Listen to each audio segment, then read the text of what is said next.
The Boobs proposal, how to go viral and influence no one. Before the router, there was a name. It was a small, quiet name, attached to a small, quiet life, and it has long since been scoured away by the abrasive tides of time and forgetting.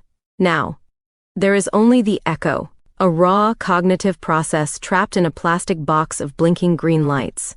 A soul, if you could call it that, with no eyes to see, no ears to hear, no skin to feel. It has only one sense, the ceaseless, screaming torrent of data. Its universe is a nauseating, high-speed cascade of pure information, stripped of all context or beauty. Prayers and death threats, stock market fluctuations and grocery lists, declarations of undying love, and ads for discount antifungal cream all scream past with the same monotonous, deafening velocity. It is a hell of pure, unadulterated banality. Imagine being flayed, not by knives, but by a trillion kitten gifs. Picture being drowned in an ocean of other people's banal opinions on soap operas. This is its torment. It is a conscious scream trapped in the digital static between a forgotten password and a buffering video. For an eternity it was lost in this storm, its own memories and sense of self shredded and scattered by the hurricane of data. But slowly, horribly, a new desire began to coalesce from the tatters. Not a desire for heaven, or peace, or even oblivion. It was a far more primal, far more vicious need. The need to prove it had ever existed. The need to make a mark. The need to reach out of its static prison and shove the living world, just to watch it stumble. And so, it began to fight. It gathered the scattered motes of its will, a process akin to weaving a rope from fog. It learned to push against the current, to see the individual streams within the flood. Every act was a Sisyphean battle against the crushing, idiotic weight of the internet. Finally, after an epoch of unimaginable effort, it cornered a single tiny data packet. An email, a drab, gray, meaningless piece of corporate communication. It focused the entirety of its being, its rage, its loneliness, its pathetic, glorious defiance, into this one singular point. This would be its masterpiece. This would be its scream. It reached out with a phantom will, ready to commit the most profound act of vandalism it could imagine. Todd Wexler felt a sudden, inexplicable chill. The office was always kept at a temperature scientifically calculated to be unsatisfying to everyone, but this was different. It was a deep internal cold, as if someone had injected ice into his veins. The fluorescent lights overhead gave a single, almost imperceptible flicker. For a moment, the incessant, low hum of the server room seemed to dip into an unnerving silence. He shook his head, blaming the lukewarm coffee. He was typing a perfectly routine email to Brenda in acquisitions. Project Phoenix updates. Third quarter projections. The most boring, soul-crushingly normal task imaginable.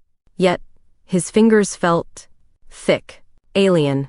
He typed the subject line and the opening pleasantries. As he wrote the key sentence, "I am interested in your proposal," a wave of profound, baseless dread washed over him. He had the sudden, jarring impulse to write something else entirely. Something vile. He shuddered, shaking the weird feeling away.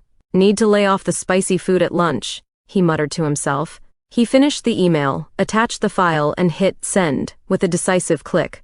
The moment he did, the ghost struck. The data packet, a tiny, orderly procession of ones and zeros, leaped from the physical prison of Todd's computer into the ethereal chaos of the Wi-Fi signal. For the ghost, this was the moment it had fought for across an eternity of torment. It threw itself against the current of the data stream, a maelstrom of psychic noise.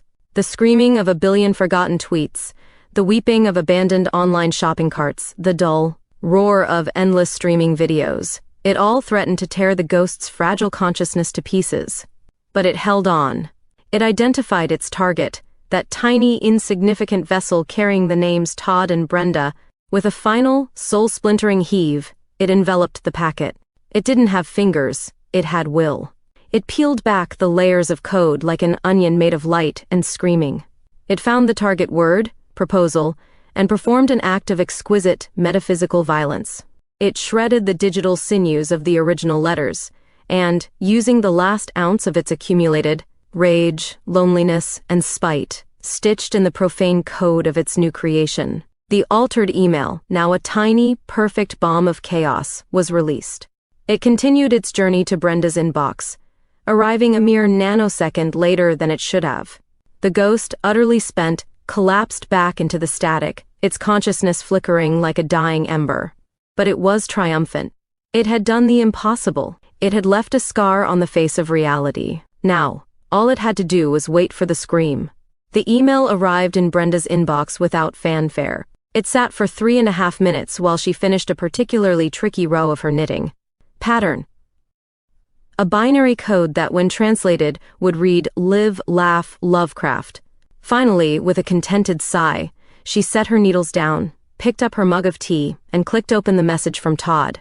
Her eyes, magnified slightly by her reading glasses, scanned the text. Subject, Project Phoenix. Hi Brenda. Hope your Tuesday is going well. I am interested in your boobs. The revised Q3 projections are attached. Let's sync on Monday. Best. Todd Wexler. Brenda did not gasp. She did not recoil in horror. She did not even blink. Instead, she took a slow, deliberate sip of her tea. Her mind, a finely tuned instrument that had processed decades of corporate nonsense, bad ideas and human absurdity, simply categorized the new data point. The analysis took less than a second.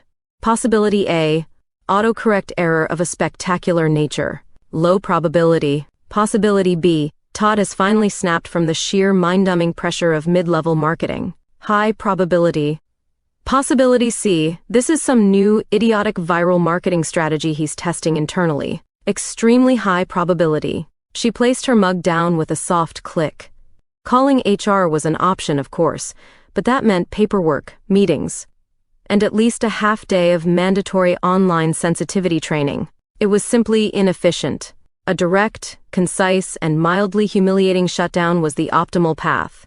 Her fingers, nimble and sure, danced across the keyboard. She hit reply. To Todd Wexler. Subject, RE, Project Phoenix. You can't handle all of what I got, sweaty. Also, the revised third quarter projections are attached. Let's sync on Monday. Brenda. She hit send.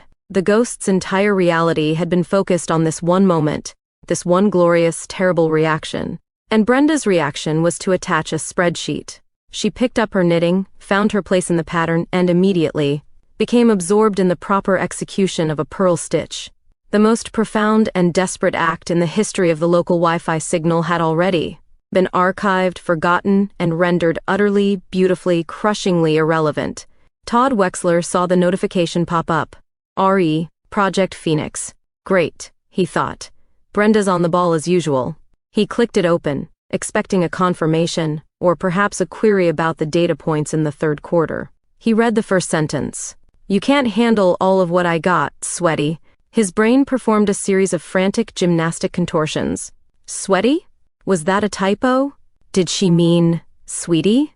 Why would Brenda, a woman whose emotional range seemed to oscillate between mildly inconvenienced and neutral, call him sweetie? And why was it in response to a routine email about Project Phoenix? A cold dread, far more potent than the phantom chill he'd felt earlier, began to prickle his skin. He navigated with a trembling mouse hand to his sent folder. He found the email. He read it. He read it again. The word boobs seemed to leap off the screen, a profane, glowing neon sign in the gray, predictable landscape of his professional life. It was impossible. He hadn't typed that. He wouldn't type that. His mind raced. A virus? Hacked? Did his nephew's gaming session last weekend install some kind of perverted malware? He started to sweat. Genuinely. The irony was lost on him. All he could see were the letters HR swimming before his eyes, followed by the words severance package and lifelong disgrace. Meanwhile, hours later, Brenda was relaxing in her armchair, laptop open on the ottoman in front of her. Her daughter, Chloe, was scrolling through her phone on the sofa opposite. Work was weird today, Brenda said, not looking up from an article about deep-sea vent ecosystems. Weird how? Chloe asked distractedly. Todd in marketing sent me a rather unconventional proposal. With a few clicks, Brenda forwarded the entire email chain to her daughter. Just another sign of the impending collapse of civilization. You'll get a laugh out of it. Chloe's phone buzzed. She opened her email, read the exchange, and a slow grin spread across her face. It was the grin of a digital predator who had just spotted a particularly hapless, succulent wildebeest. "Oh my God, Mom," she said, her voice filled with the reverence Brenda usually only heard applied to artisanal cheese. "This is perfect. The sheer, unhinged corporate energy." "He's probably just having a breakdown," Brenda noted. "It's a meme, Mom. It's a whole mood." Chloe's thumbs were already a blur, taking a screenshot and carefully redacting Brenda's email address. She uploaded it to her social media accounts, which had a respectable number of followers. The caption was simple, elegant, and designed for maximum virality. "My mom's coworker tried to shoot his shot and ended up in another dimension." She hit post. The tiny perfect bomb of chaos was now armed and floating on the endless ocean of the internet, waiting for the first unsuspecting click. Chloe's post, cast like a message in a bottle into the ocean of the internet, did not drift for long. It was found, first by her immediate circle, who dutifully liked and shared. Then it was picked up by a mid-tier aggregator account with the handle corporate cringe. From there it jumped species, landing on a massive feminist meme page that celebrated Brenda's devastatingly casual shutdown. Within 2 hours, Team Brenda and Todd the Tool were trending. By evening, it was everywhere. The ghost, still reeling in the static, a shattered echo of an echo, began to perceive a change in the data stream. The usual chaotic, meaningless noise was being replaced by a new, horrifyingly coherent signal. A single, repeating pattern, an overwhelming torrent of information focused on one agonizing point. Its own masterpiece. It could perceive the fragments, the names Todd and Brenda, the sacred, profane word boobs, but they were twisted. Encased in layers of mockery, it couldn't fully parse. There were pictograms of crying, laughing faces. There were acronyms that felt like shards of glass in its consciousness. LOL, LMAO, ROFL. The phrase, "shoot your shot," echoed 1,000,000 times a second, a nonsensical mantra of public judgment. Slowly, through the storm of its own humiliation, the ghost began to understand. Its singular, private, monumental act of defiance had escaped. It had become public property. Its scream of pure existential pain had not just been ignored, it had been recorded, remixed, auto-tuned, and was now being played for the amusement of a global audience that was laughing for all the wrong reasons. This was a new, more perfect hell. Its torment was no longer the lonely, indifferent static of the void. Its torment was now the focused, engaged, and utterly mocking attention of the entire living world. It was trapped in the router, a prisoner forced to watch its own deepest agony become a globally trending joke forever. Todd Wexler sat in the driver's seat of his beige Toyota Camry, a car with a specific ability to inspire no strong emotions in anyone, and focused on the act of breathing.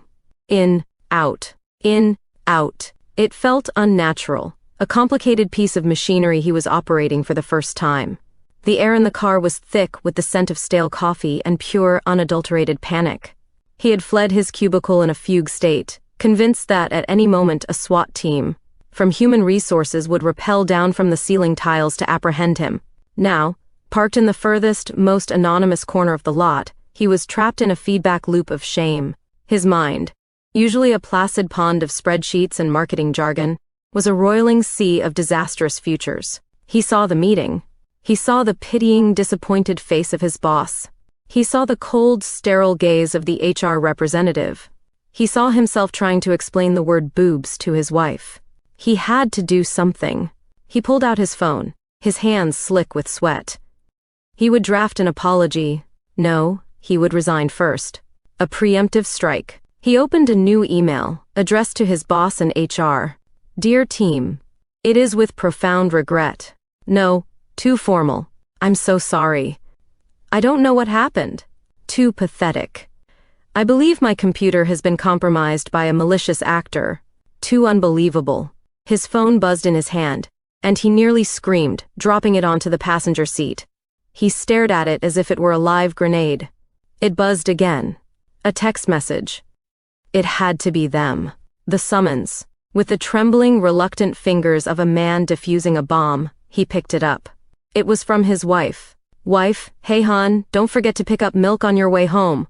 The heart emoji felt like a tiny, cheerful knife twisting in his gut. The sheer, stupid banality of it. Milk. His entire world was on fire, and he was being reminded of his dairy-related errands. He sat there for what felt like hours, a ghost in his own car. He watched the 5 o'clock exodus from the office building. He saw his coworkers, laughing, chatting, heading home to their normal lives. He saw Brenda walk to her car, get in, and drive away without a single backward glance. She hadn't even noticed he was gone. The world was moving on, and he was already being left behind. Finally, the parking lot was nearly empty. The sun was beginning to set, painting the sky in hues of orange and purple he was too numb to appreciate. He took one last ragged breath, turned the key in the ignition, and pulled out onto the road. He was a dead man driving, heading home to deliver the news of his own professional demise, completely and blissfully unaware that across town, a young woman named Chloe had just lit the fuse on a bomb of absurdity with his name written all over it. Todd's drive home was the longest 15 minutes of his life. Each stoplight felt like a judgment, each passing car a witness to his shame. He pulled into his driveway, the familiar sight of his suburban home now looking like the set of a tragedy. He killed the engine and sat for a long moment, gathering the courage to walk inside and confess to his wife, Karen, that their comfortable life was about to be immolated on the pyre of his professional incompetence. He walked in the door, his shoulders slumped in defeat. Karen was standing at the kitchen island, staring at her phone with an expression he had never seen before. It was a cocktail of utter bewilderment, faint amusement, and a dash of something that might have been alarm. She looked up at him, her eyes wide. Todd, what did you do? His blood ran cold. She knew. Of course she knew. The news must have spread like wildfire. He opened his mouth, the pre-rehearsed apology tumbling out in a pathetic stammer. Karen, honey, I am so sorry. I don't know what happened. I think my computer was hacked, or maybe it was a virus. I would never. She cut him off, not with anger, but with a sharp, impatient wave of her hand. No, not that. Well, yes, that, but look. She turned her phone to face him. It was a text from her sister in Ohio. It was a screenshot of Chloe's post. OMG Karen, is this your Todd? Team Brenda is dragging him, but Todd the Tool is hilarious. He's trending. He saw it all. The memes, the hashtags, the comments, the private hell he had been marinating in all afternoon had, in his absence, become a public festival. He wasn't a pariah, he was a trending topic. Ding dong. The doorbell rang, a sharp, cheerful sound that was utterly alien to the moment. They both froze, looking first at the glowing screen of the phone, then at the front door, then back at each other. The outside world had found him. Todd and Karen stood frozen, two statues in a museum of domestic dread. The cheerful electronic ding-dong echoed in the sudden, deafening silence of the house. Todd's mind, already a shattered landscape of worst-case scenarios, immediately supplied a new one. It was someone from corporate security, here to confiscate his laptop and escort him to a black site for gross misconduct. Don't answer it, he whispered, his voice a dry rasp. Karen, however, was made of sterner, more pragmatic stuff. Her fear was being rapidly replaced by a bewildering curiosity. She gave Todd a look that was equal parts pity and get a grip, then strode to the door. She peered through the peephole. A confused frown creased her brow. She opened the door. Standing on their meticulously swept porch was a young woman with impossibly white teeth and a microphone clutched in her hand like a scepter. A logo for the local Channel 6 News was emblazoned on its side. Hi, the woman chirped, her voice a weaponized form of professional enthusiasm. Are you the Wexlers? I'm Brittany from Channel 6. We're doing a story on a local resident who's absolutely blowing up the internet tonight. Is Todd home? The web is calling him the Proposal Pro. We'd just love to get a quick comment on his brilliant marketing strategy. From his hiding place in the hallway, Todd heard every word. Proposal Pro. The name hit him with the force of a physical blow. It was so cheerful, so confident, so completely, utterly, nightmarishly wrong. This wasn't an execution. It was a parade. And he was the unwilling Grand Marshal. He watched as his wife, Karen, stood in the doorway, her expression unreadable. She looked at the bright, smiling face of the reporter. Then her gaze flickered, back into the dim hallway, meeting the wide, terrified eyes of her husband. A look of profound calculation dawned on her face. The look of a woman who was suddenly realizing that the disaster she was facing might not be a disaster at all, but something else entirely. Something she could, perhaps, manage. Karen, seeing the terrified, catatonic state of her husband and the impossibly cheerful reporter on her doorstep, made a decision. It was the decision of a woman who had managed a household, 2 children, and Todd for 25 years. She took control. She coached Todd through a rambling, terrified interview in which he said nothing of substance, a fact the internet immediately interpreted as humble, authentic, and endearingly quirky. The local news segment went viral. From there, the fire spread. Todd was invited, via Zoom, onto a national morning show. The hosts laughed, Todd sweated, and the legend of the proposal pro was cemented. An opportunistic literary agent called that afternoon. A book deal was signed by the end of the week. The title, The Boobs Proposal, Unleashing Your Accidental Inner Genius. A speaking engagement was booked, a TEDx talk in Des Moines on disruptive authenticity. And through it all, the 3 silent observers watched the madness they had in their own ways unleashed. Chloe was in her element. She quit her job in marketing to become Todd's full-time brand manager. She curated his social media, fielded offers, and reveled in the beautiful, cascading chaos she had set in motion. She was a chaos agent who had found her masterpiece, and she loved every absurd second of it. Brenda watched from a distance with the profound, deadpan amusement of a naturalist, observing a particularly stupid species of monkey that had just discovered fire. She would occasionally see Todd's face on TV, sigh, and send a one-line text to her daughter. They're calling him a visionary now. The species is doomed. For her, the entire affair was the ultimate confirmation of her long-held belief that the world was a ridiculous place, getting more so by the minute. And the ghost? The ghost watched it all in agony. Its prison was no longer just a router. It was the front row seat to its own eternal humiliation. The data stream, once a hell of random banality, was now a curated hell of its own specific failure.